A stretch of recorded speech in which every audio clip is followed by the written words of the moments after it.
Olá pessoal, internautas da Sou Patos, muito agradecido pelo convite. Meu nome é Valério Nepomuceno, sou professor do Unipam, tenho 2 cadeiras, auditoria e controladoria lá no Unipam. Também sou pesquisador desde 1994, também sou ensaísta e tenho dedicado boa parte da minha vida à pesquisa na contabilidade. Basicamente isso. E aí nós estamos aqui inteiramente à disposição para responder as perguntas específicas da contabilidade ou de outras áreas.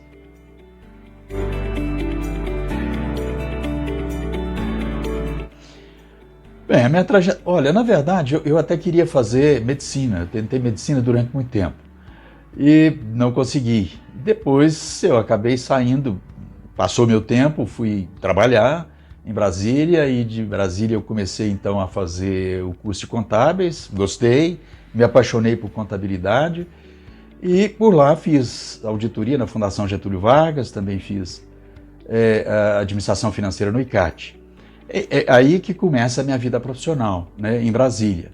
E aí em 86 eu vim para Patos e aqui a gente começou uma vida bem intensa do ponto de vista tanto da contabilidade, ligada ao Ministério do Trabalho, na auditoria, consultoria. Enfim, a minha vida, junto com mais 8 irmãos, né, foi cada um trilhou uma área. Na verdade, até eu tenho outro irmão que também fez contabilidade, mas ele ficou só na questão instrumental mesmo da contabilidade, nunca foi pesquisador. E eu fiquei com esse atributo é uma dedicação mesmo, né? Uma dedicação que a gente leva para a vida inteira. Depois que você faz a opção, é aqui que eu quero seguir. Então, estamos nessa jornada já há algum tempo.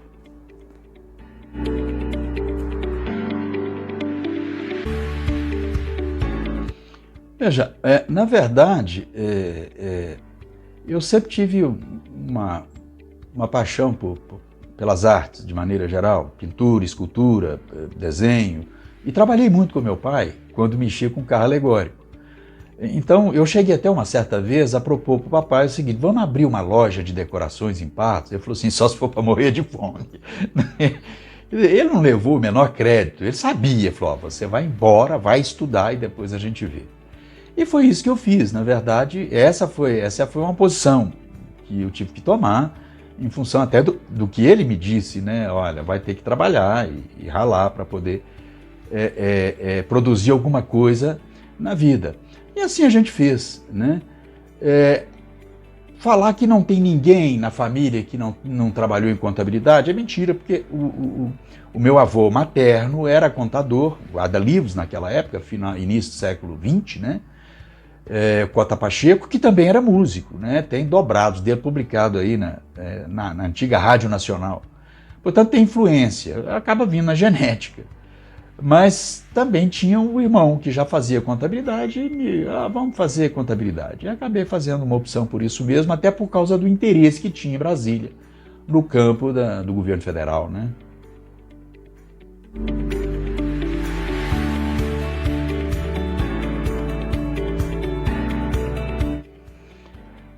Olha só, aí nós vamos tomar um tempão. Eu vou me controlar agora, porque eu estava dando aula aqui na FACIA, na Faculdade de Ciências Administrativas, o Dr. Darcy Pereira da Fonseca era o diretor, e eu saí da faculdade e fui mexer com outra coisa. Né? Eu descobri o seguinte, olha, eu não sei contabilidade, eu vou ter que aprofundar sobre o estudo. E procurei o professor Antônio Lopes de Sá, na cara dura. Nunca, eu já sabia, estudava nos livros do professor Antônio Lopes de Sá, mas não tinha a menor referência, a menor ligação, nunca tinha assistido. Eu já tinha assistido palestras dele em Brasília e fiquei encabuladíssimo com a competência intelectual, a memória daquele homem, era uma coisa impressionante. Na cara dura, peguei o telefone e liguei para o escritório dele em Belo Horizonte, na Bernardo Guimarães. Disse, professor, eu quero começar uma carreira de pesquisa científica. Ele disse assim, vem para cá, vem aqui, vamos conversar. Nós ficamos uma manhã inteira conversando lá em Belo Horizonte, no escritório dele. Eu acho que foi paixão à primeira vista, sabe? Nós dois. Logo em seguida eu já escrevi um artigo de filosofia, eu estava terminando aqui filosofia pura, uma pós-graduação de filosofia que o pessoal da UF tinha dado para nós aqui. Tanta gente, Sérgio Celane Leite que participou, Marcos Rassi, tanta gente, né, naquela época. E fiquei apaixonado. Eu falei, não, agora esse vínculo não pode ser rompido mais. E nunca mais, até a morte dele em 2010, exatamente 2 de julho de 2010, porque a minha irmã Terezinha morreu 2 dias depois, né? Então eu não pude ir no enterro do professor Lopes. Mas nós sabemos, a referência do professor Lopes é uma referência internacional muito robusta. É impressionante a capacidade, a dedicação e, sobretudo, a obra que o professor Antônio Lopes de Sá deixou para nós. E é muito orgulhoso de ser um belo-horizontino, né? Uma pessoa de Belo Horizonte, com raízes em Portugal e com raízes na Itália. Ele tinha passaporte português e passaporte italiano, mas nunca perdeu. Tinha, inclusive, irmã que morava em Portugal e tal. Esse foi o primeiro relacionamento que eu tive com o Lopes na minha vida. Foi 1994, 93, alguma coisa assim.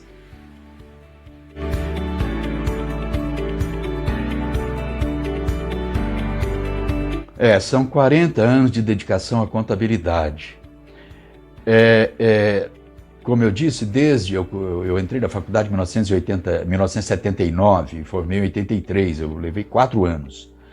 É bem verdade que a cartilha que a gente seguia naquela época era uma cartilha da USP, embora o professor Lopes já tivesse uma expansão de literatura contábil, etc. De lá para cá, mudou muita coisa. Mudou muita coisa. Por exemplo, aqueles que trabalharam com contabilidade na década de 80, 90, e nós tivemos aqui um furor de produção de grandes professores na contabilidade que chamou a atenção, né? Mas daquela época de 80 para cá, que era a época da gelatina, né? Que se fazia o diário, transcrevia o diário por meio de gelatina.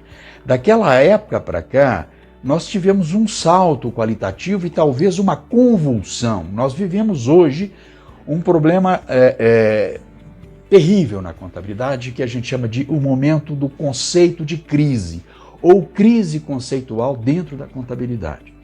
Para você ter uma ideia, naquela época o que se falava era o método, a linguagem por meio da qual a gente expressa aquilo que acontece dentro de uma empresa, dentro de um governo, etc., é o método das partidas dobradas. Isso tem mais de 500 anos no Ocidente. Foi em 1494 pelo Luca Pacioli. Isso ainda permanece intacto até hoje. Mas o que mudou foi, primeiro, nós agora abrimos horizontes para uma outra contabilidade ambiental, a contabilidade social e outros derivados aí dentro do campo da contabilidade.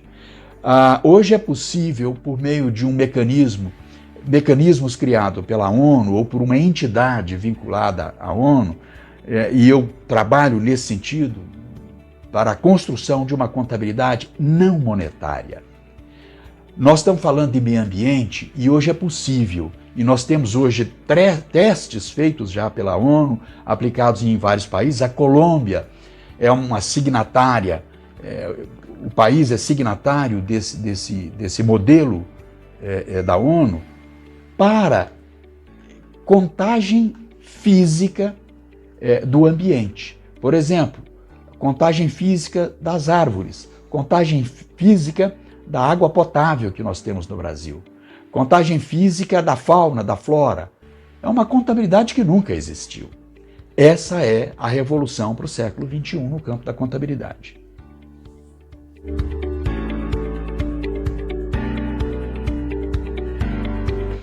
Olha, aliás, quem abriu as portas para as minhas publicações não poderia ser diferente ao professor Antônio Lopes de Sá.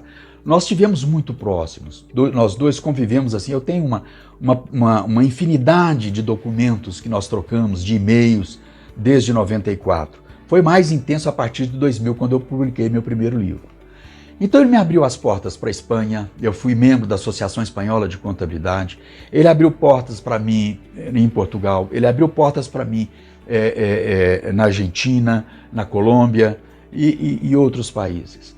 Então, assim, a minha produção científica foi primeiro no Brasil e depois eu comecei, a partir de 2014, foi a primeira experiência que eu tive na Patagônia Argentina.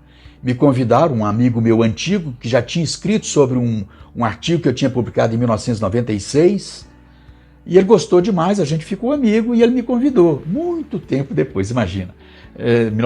2014, ele me chamou para fazer uma palestra em Comodoro Rivadavia, sobre contabilidade ambiental. Bem, ali nessa região de Comodoro Rivadavia nós temos a produção petroleira, os petrolíferos ali, né, os hidrocarbonetos, é muito intenso. Então, era um momento de troca de informações. E a contabilidade ambiental que estava ali aparecendo naquele momento foi um desfecho, foi a abertura.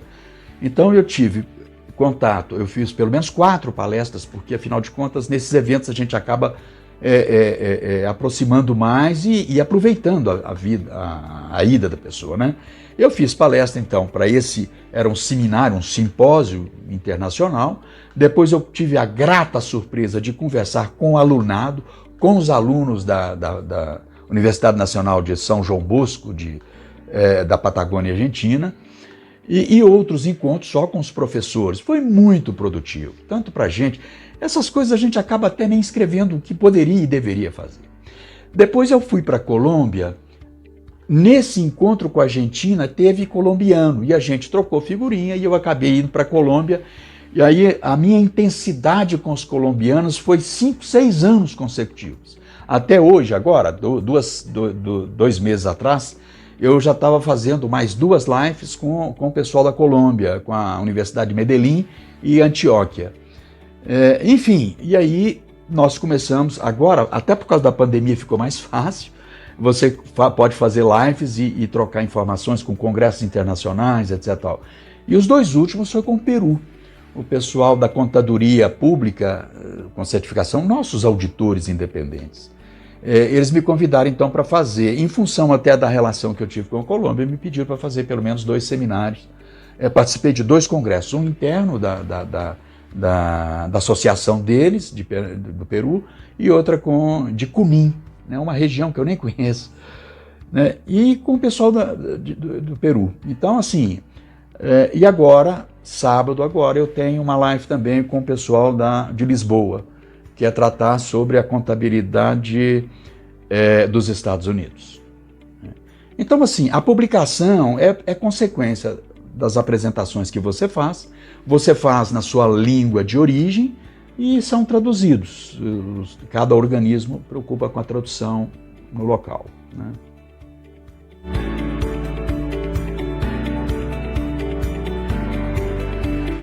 Olha, é muito prazeroso. A adrenalina da gente vai a 1000. Os meninos aqui, os meus alunos aqui do TCC, que vão fazer apresentação de trabalho de conclusão de curso, falam assim: professor, eu não tenho coragem, né? E fica naquele, eu falei, gente, enquanto a gente se não tiver adrenalina, não vale. Tem que ter adrenalina.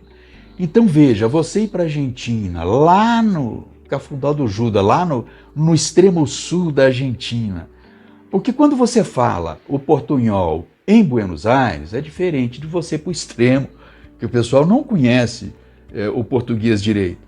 Dá um friozinho na barriga mesmo, sabe? É uma dificuldade enorme para a gente falar. Mas vai no portunhol, eles entendem muito bem, eles compreendem, a gente compreende. Você acaba inventando termos, neologismos, né, em função disso. Mas sempre que é possível, você pergunta, conversa, troca informações e a gente se entende. É muito tranquilo, sabe? Sobretudo quando o assunto comum é contabilidade, né, e é pesquisa contábil, e o interesse das partes é sobre um assunto, uma temática que às vezes é muito controvertida dentro de um país, há posições críticas em relação à sua postura e tudo. É muito saboroso, é muito saboroso. Me agrada muito sair, falar, conversar, expor as minhas ideias, sabe? É o que eu posso. Aliás, uma vez eu disse para o professor Lopes de Sá, falei, doutor, eu não sei como te agradecer, tanto que você me ajudou nessa vida. Ele disse assim, não me agradeça não. Faça o mesmo que eu fiz por você, por todas as pessoas. É isso que a gente faz. Eu vou guardar meu conhecimento para quem? Para quê? Levar para o túmulo? Então não faz o menor sentido. Quem gosta de academia, gosta de aporia, gosta de discussão, gosta de ir para a batalha. É ali que a gente se coloca, né, nesse cenário da pesquisa contábil.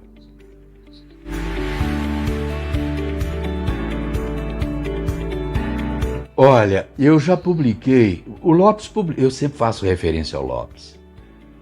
Eu fico impressionado como é que o Brasil até hoje não conseguiu homenagear o professor Antônio Lopes de Sá. Né? A Argentina já fez isso, a Colômbia já fez, o Peru já fez isso. E o Brasil não fez. Eu fico assim, né, até constrangido. Mas veja, a minha literatura começa com publicação de artigos. A gente começa ali, publica um artigo aqui, outro ali. Eu tenho como referência hoje, por exemplo, a Universidade do Porto, que tinha uma revista, hoje a revista acabou, o Guimarães foi o último presidente da revista, que é uma revista da cidade do Porto. E quem fundou a revista foi o Fernando Pessoa. Lá eu tenho quase todos os meus artigos publicados.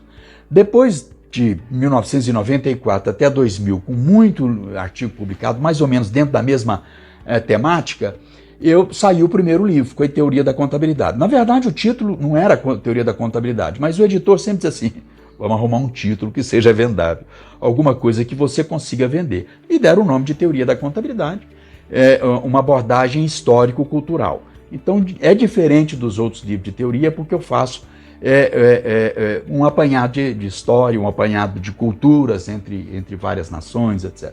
O segundo, isso saiu em 2000 e alguma coisa, eu não me lembro bem.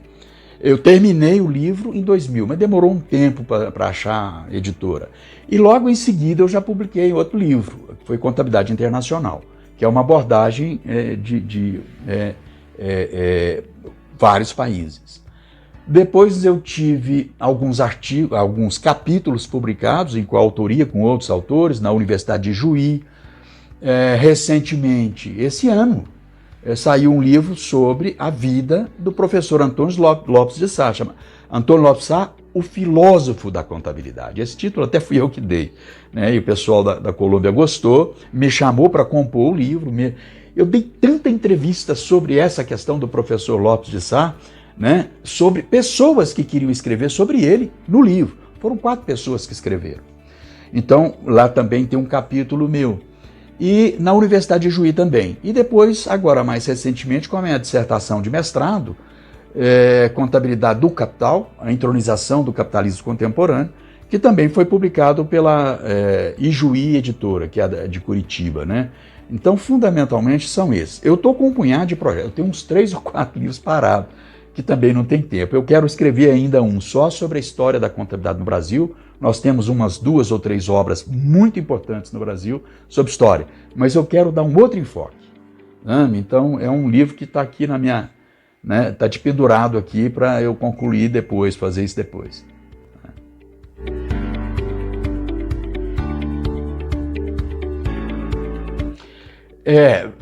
Na verdade foi em 2019 mesmo, isso nasceu, eu já tinha falado numa turma, já tinha comentado, porque na verdade eu voltei para a faculdade, para o Unipam, em 2007. E lá na turma eu falei, olha, eu acho que seria interessante a gente criar um museu, a história da contabilidade na nossa região, Patos e tal.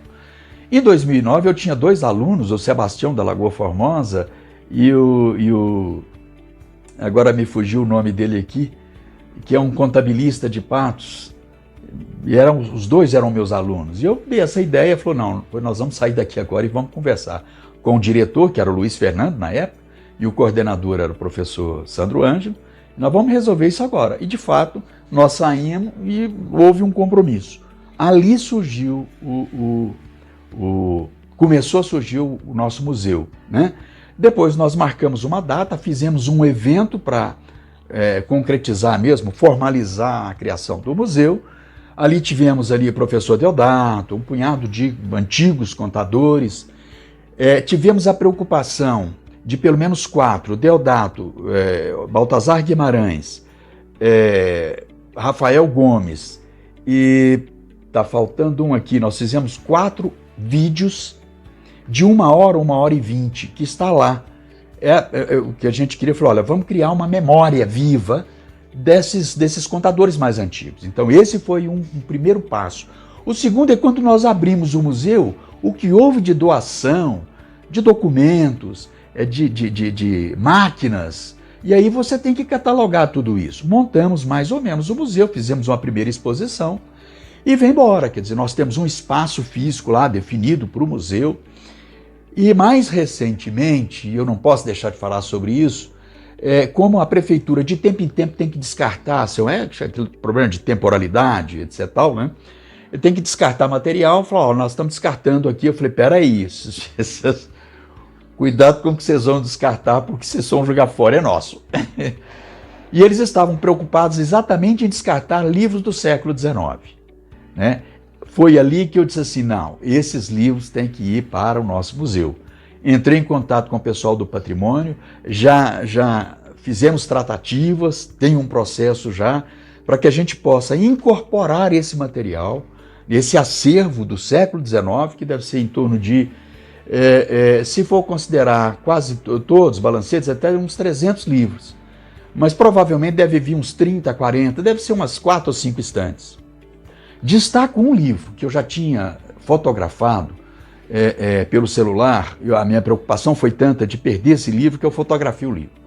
É um livro de caixa de 1883. A abertura do livro, todo livro tem que ter, né, formalmente uma abertura, e a abertura é feita pelo presidente da comarca, naquela época, Olegário Maciel, e ele dava e revelava que aquele livro era o primeiro livro a ser registrado pelo método das partidas dobradas. Né? Ou seja, ele falava isso está escrito, fala no método italiano. E o livro todo é descrito, débito e crédito, débito e método das partidas dobradas. Não tem preço um livro desse, né, para a nossa história. E vou te dizer mais, nesse livro há registros de uma coisa que pouca gente conhece, que é o meio cisa ou cisa, que era o tributo pago pela venda de escravos. Nós tínhamos o levantamento, o recenseamento feito em 1873, na época do Império, e logo depois também um outro recenseamento na República, mostra que nós tínhamos aí, no período do Império, 10 a 15% de escravos aqui em Patos. Né? E eles eram intercambiados, eles eram negociados, eles eram vendidos. E toda vez que vendia tinha que pagar o imposto. Nesse livro, nós temos as operações de venda dos Maciéis. Então, é um livro que, para nossos alunos dentro da faculdade, é de uma importância histórica, de um passado, que no futuro, daqui 100 anos, 200 anos, alguém vai agradecer essa geração por ter guardado esses livros que tanto retrata a história, a cultura de Patos no final do século XIX.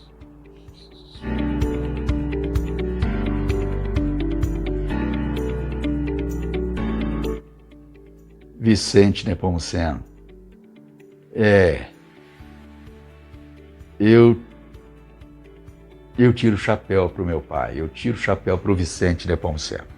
Talvez dos filhos, dos homens, eu fui quem mais aproximou do papai, quem mais conviveu com o papai, por causa dos carros alegóricos. Eu, com 13 anos de idade, eu vi o meu pai pintando e queria pintar também. Eu vi o meu pai fazendo, eu queria fazer, por exemplo, moldura em gesso. Aí ele falava, o processo para você fazer cópia é com ácido esteárico, com estearina. Pensar assim, onde é que o meu pai aprendeu isso? Nunca saiu da Catiara, a não ser para vir para Patos. Era o meu pai me surpreendia a todo momento pela facilidade racional. Né? O papai fazia as construções, aquelas engenhocas da festa do... Pra você ter uma ideia, eu fui com o papai fazer, e eu já estava nos vestibulares da vida, e o papai com dificuldade financeira. Eu não sei porque o meu pai foi comerciante. Não era isso, sabe, que tinha que ser, é porque foi obrigado, por força das circunstâncias de vida. Mas o papai era um sujeito voltado para as artes, né? Então, quando a gente estava em Uberlândia, eu já estava com dificuldade financeira, eu falei, vamos fazer o seguinte, eu estou gastando muito para fazer vestibular, vamos fazer uma outra coisa?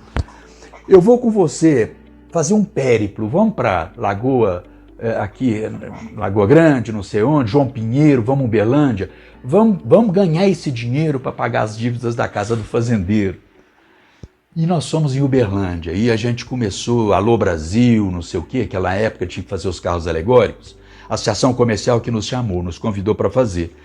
E aí a gente foi. num galpão da feira deles lá, que eu me esqueci o nome, depois eu posso até tentar lembrar isso aí. Mas foi na década de 80, final, 70, talvez 70 ainda. Nós ficamos dividindo um galpão com o pessoal de Belas Artes da Universidade Federal de Uberlândia.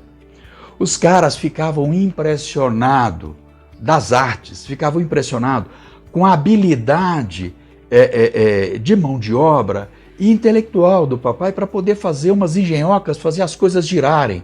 Né? Eles falavam, mas como? Qual é a sua escola? Ele falou, minha escola é da vida, eu nunca tive ninguém, nem professor, nem nada. Eles brincavam assim, não, o senhor tem que ir lá dar aula para a gente na universidade do ponto de vista da prática, do exercício, né, dessas coisas. Então, assim, é uma responsabilidade muito grande. Lá em casa, quem ficou assim mais na área do campo da arte, talvez seja a Consuelo, que está hoje ainda, né, e o filho da Consuelo lidando com o teatro. Mas eu fiquei um pouco na parte da pintura, muito mal, e na área da parte da escultura, que eu também estou muito tempo parado, né? Estou sempre, todo dia retomando, mas nunca tem tempo. Eu acho que a gente tem algumas coisas que eu preciso fazer primeiro, que eu não posso parar no momento que eu estou, no campo da contabilidade, da pesquisa contábil. Porque essas coisas, você tem que estar com a cabeça muito fresca para isso.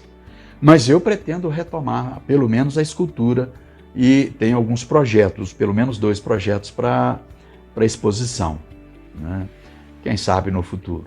Então, assim, conviver com o papai foi uma das coisas mais interessantes da minha vida, sabe?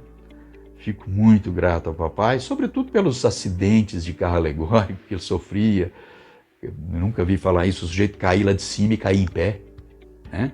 Já houve isso. Numa madrugada em João Pinheiro, o papai de pendurado lá em cima no carro alegórico caiu lá de cima, 3 horas da madrugada, por culpa do Tatão, que tinha um posto Tatão lá, e falou assim, Vicente, eu quero que você faça um carro alegórico 6 horas da tarde, para desfilar amanhã, às 8 horas. Papai olhou para mim, olhou para o Betinho, que era o marceneiro dele, e perguntou, escuta, dá tempo? O Betinho falou, dá para armar. Eu falei, vamos fazer. Passamos a noite inteirinha fazendo o carro para o Tatão, né? E 3 horas da madrugada o papai me cai lá de cima, despenca lá de cima e caiu em cima de um buraco do carro. Não teve um arranhão. Então são essas peripécias, essas alegrias, essas coisas que a gente acaba tendo que registrar mesmo. E essa é uma oportunidade do Sou Patos de falar disso, né? De falar dessas coisas. Eu fico muito grato.